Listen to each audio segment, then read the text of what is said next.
सम्मानित मंच, उपस्थित साहित्यकार व श्रोताओं को नमस्कार करता हुआ मैं लघु कविता की लघु यात्रा पर अपने विचार प्रस्तुत करना चाहूँगा। बोलूँगा तब के 2 मिनट में ये समाप्त भी हो जाएगा। आज के हिंदी साहित्य में लघु शब्द का बहुत महत्व है। लघु शब्द को लेकर आज कई विधाएं प्रसिद्ध हो रही हैं, जैसे लघु कथा, लघु कहानी, लघु उपन्यास, लघु संस्मरण तथा लघु कविता आदि। ये विधाएं आजकल कविता, कहानी, उपन्यास, संस्मरण से विलग हो पाठकों को अपनी ओर आकर्षित कर रही हैं। इसका एक कारण पाठकों के पास समय का अभाव है। दूरदर्शन व मोबाइल के कारण भी पाठकों में साहित्य पढ़ने की रुचि कम हुई है। ऐसे समय में वे ऐसी रचनाएं ही पढ़ना पसंद करते हैं जो आकार में छोटी हों। मैं जब कभी कोई कविता संग्रह पढ़ता था तो मुझे लगता था कि कविताओं में सिमटी छोटी कविताएं घुटनमय जीवन व्यतीत कर रही हैं, उनकी उपेक्षा हो रही है। इसलिए कई बार मेरे मन में आता था कि लघु कविता को कविता से विलग करना चाहिए। इसलिए मैंने लघु कविता संग्रह देने प्रारंभ कर दिए। आज तक मेरे 15 लघु कविता संग्रह प्रकाशित हो चुके हैं।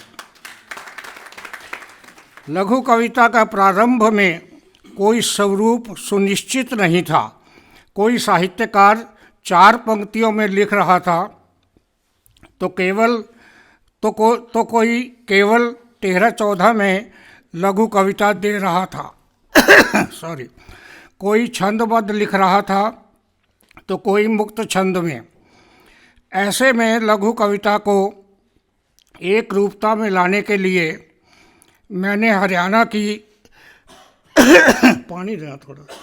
प्रतिनिधि लघु कविता संकलन का संपादन किया और उसके एक अध्याय में इस विधा के स्वरूप और तत्वों का निर्धारण किया, जिसके फलस्वरूप हरियाणा, पंजाब, चंडीगढ़, दिल्ली, मध्य प्रदेश तथा राजस्थान में अब तक 130 के आसपास लघु कविता संग्रह अस्तित्व में आ चुके हैं और अप्रैल 2024 तक 150 तक होने की संभावना है।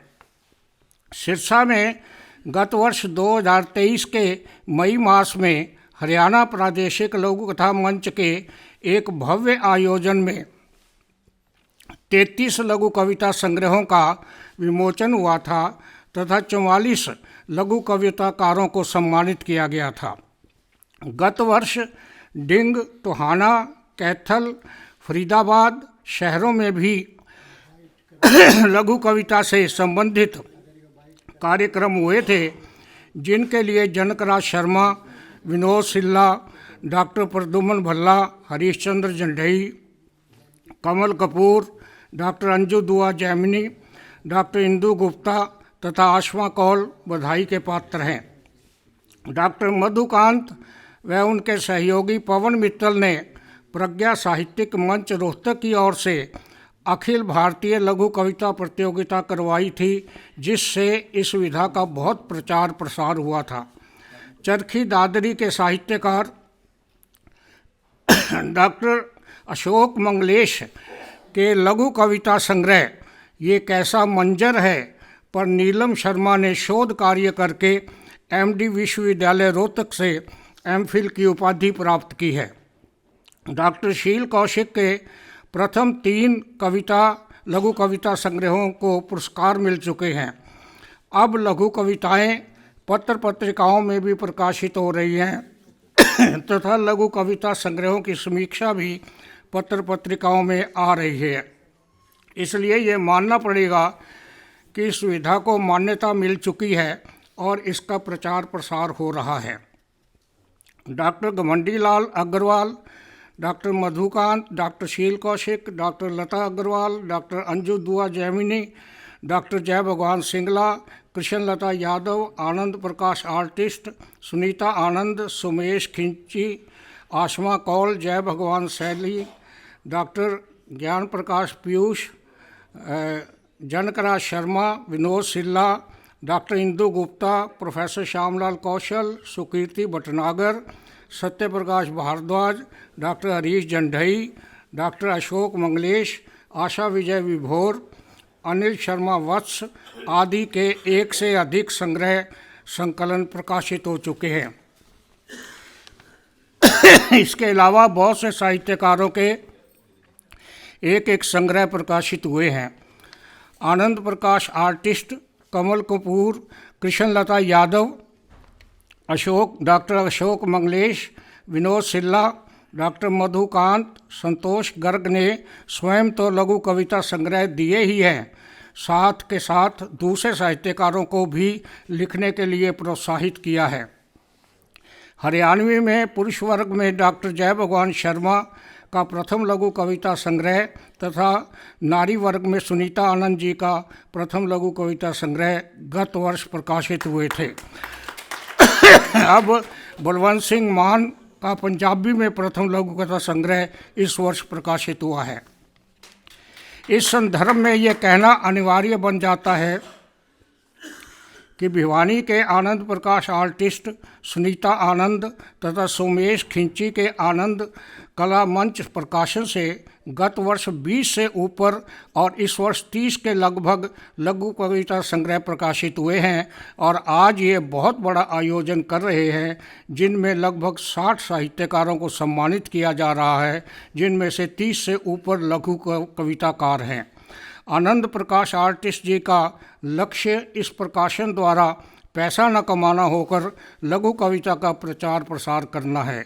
इस भव्य आयोजन के लिए मैं इनको तथा इनके परिवार के सदस्यों को बधाई देता हूं तथा कामना करता हूं कि अगले वर्षों में भी ये इस प्रकार के कार्यक्रम करते रहेंगे। लघु कविता के प्रारंभिक इतिहास में इनके नाम मोटे अक्षरों में लिखे जाएंगे।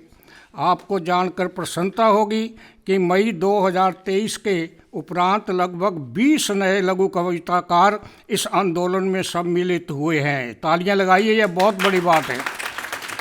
लघु कविताकारों की संख्या अब 70 हो गई है और लघु कविता संग्रहों की संख्या 130 हो गई है और मई 2024 में बढ़कर 150 तक होने की संभावना है।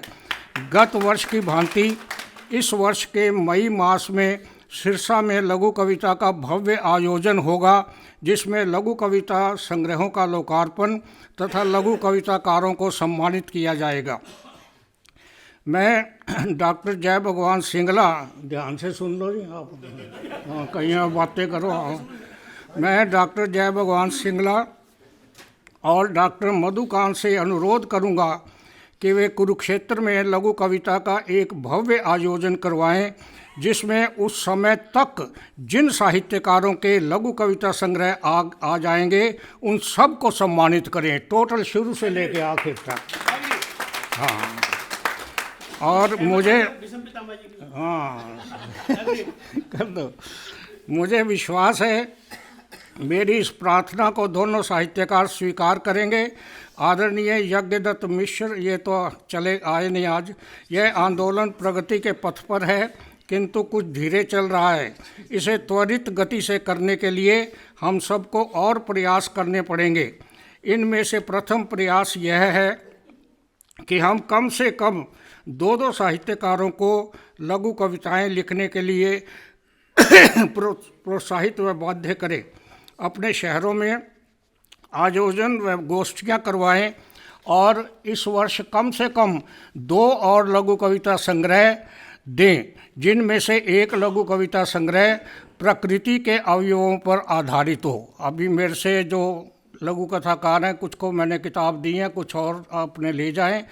वो सारी प्रकृति पर आधारित है मेरी किताब, और उसका आधार बना करके आप बस दे दो एक एक, क्या है ये, समझे ना। हाँ, और लेकिन आज हम बहुत अच्छा लगेगा जब 60-70 संग्रह एकदम एक विधा के आएंगे और एक ही विषय पर आएंगे। उससे देखना आप ये लघु कथा का कितना, लघु कविता का कितना नाम होता है।